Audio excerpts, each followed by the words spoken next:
joining us. Coach, if you'd like to make an opening statement on today's game. You know, all wins are good wins, especially as you're approaching February. I was pleased with our defensive effort. We're holding teams under 30 and under 35, and I think they shot maybe 27, 28 for the game, something like that. So anytime you holding teams to that field goal percentage, you're going to give your team an opportunity to win basketball games. I'm disappointed. We're careless with the basketball. We're not taking advantage and capitalizing on opportunities. The flip side of that defensive field goal percentage coin is that gives us more opportunities to get out and transition and make plays. We're not making plays. We're traveling. We're holding the ball too long. We're missing layups. We're missing open shots. So offensively, we have to be congruent to our defense, and you know that's going to take some time. And obviously, when you're missing your best player, Randy Miller, you know you just got to kind of manufacture points in other ways. So hopefully, we can get him back soon. And Coach, you say all wins are good. This is the 10th consecutive home win for North Carolina Central. How's that feel? It feels good. I really don't think about it in that context. I just, I give the guys 24 hours to digest this, and then we're preparing for the next one. You know, we can't get caught up in the records and, all of those things. I let that take care of itself. We just got to make sure we're bringing our best effort every single day. You mentioned you're missing your best player in Randy Miller, but it looks like Jibri has no issue stepping into that role for you guys the last month or so. He needs help. I probably should have said our best wing. Jibri he's carrying a load. He's a grown man, and basically that's his karmically. He's just receiving the benefits of his hard work. There's not a kid that works harder on a day-to-day basis. He's lifting when we don't have to lift. He's shooting. He's watching film even when we don't have to. And he just has a grown man mentality. And when you talk to him for 5 minutes, you understand that. So he's going to have to keep carrying us, and hopefully we can get Randy back soon.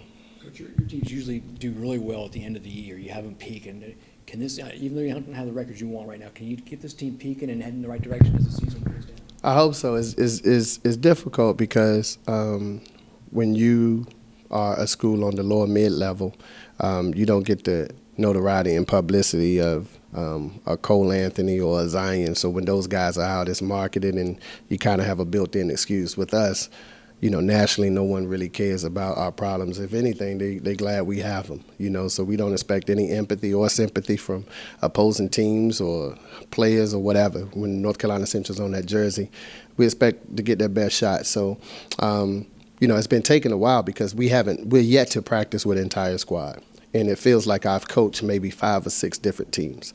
And it's challenging.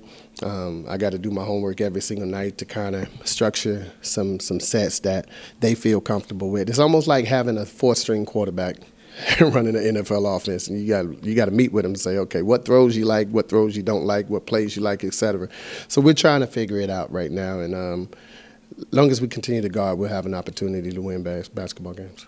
With the donation drive today for McDougald-McLendon, how important was that for you, especially with the namesake being after this arena and then just with you and your players being civically involved? When you're talking about HBCU basketball, you talk about community. That's the one word. So we wouldn't be who we are without that community. McDougald-McLendon has supported us throughout the years, and we always want to support them as well. It's unfortunate what's going on. Some members of my team, my foundation team, has reached out to see what ways we can offer assistance because we were out of town, I think, when the story broke. But when we came back in, I was receiving it via Twitter, and, I had a link, and I went on and, looking in those residents' eyes, it was painful. And you guys know me, the circumstances that I'm from. So I grew up in places similar like McDougald-McLendon, and it's heartfelt, and especially when parents have kids in those situations, I just want to find out, how can I help? That's the first thing, because it's bigger than basketball. It's about humanity for me, and our prayers are with them, and we hope that we receive some monies that can go towards their assistance and help provide them a better quality of life. I want to get back to Jibri for one more second. Was this the expectation for him when he came here 3 years ago? It's always the expectation. I stay on him, I push him, and he probably think I coach him too hard. I love the kid to death, and I told him, we'll talk about how close we are when you leave here. But other than that, I'm going to coach you the same way I coach Pat Cole and Rashawn Davis and Jeremy Ingram and all of those guys who came, C.J. Wilkerson's, all of those guys who had Player of the Year quality and attributes. And I'm going to make sure you get as close to that as you possibly can, because I honestly believe he is the best player in this conference. All right, redshirt senior forward Jibri Blount now joining us. If you'd like to make an opening statement on today's game. Well, we came out, we had a game plan, and, we were recovering from the FAM loss.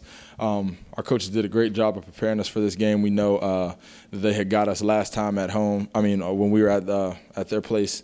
So we want to come out and just make a statement and make sure that we handle business tonight.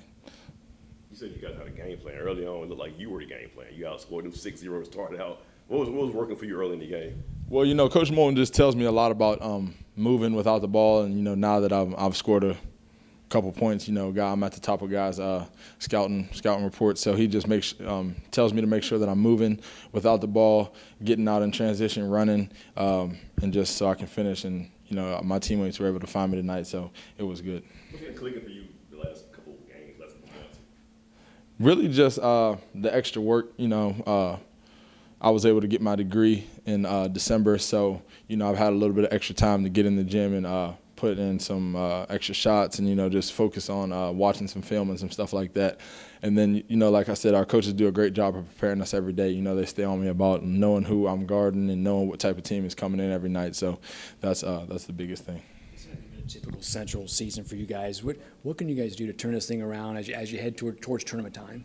Well, every year we focus on the conference, and, we've dropped a couple games this year, but we're still optimistic, and, we were picked to win the league. So we're trying to live up to that and just making sure that we're holding up the MO of, coming out and executing down the stretch in games and being solid at home. And then, come tournament time, we're going to try to take care of business. That's what Central does late in the year. It seems like always, you guys always seem to come together late in the year. There's still hope for that, I'm assuming. Oh, of course. Like I said, our coaches do a great job of making sure that we're growing every day. So, we never have a time where we're just, stagnant or, they're taking days off. I think we have some of the hardest working coaches in the business. Coach Moton, he does a great job of staying on top of us and making sure that we're growing every day. So by the time March comes, we'll be prepared. The donation drive today for McDougald-Terrace. For you, how important is it to be civically involved with the community around you? Oh, it's a huge part of what we do, and as a team, like I said, our coaches and Coach Moton, he has the LeVelle Cares Foundation, so he's making sure that we're always, involved in the community, whether it's through his organization or doing things outside of that. So today was a big day for us with the drive that they had today, and I think that it was, it was a good thing that we put on today.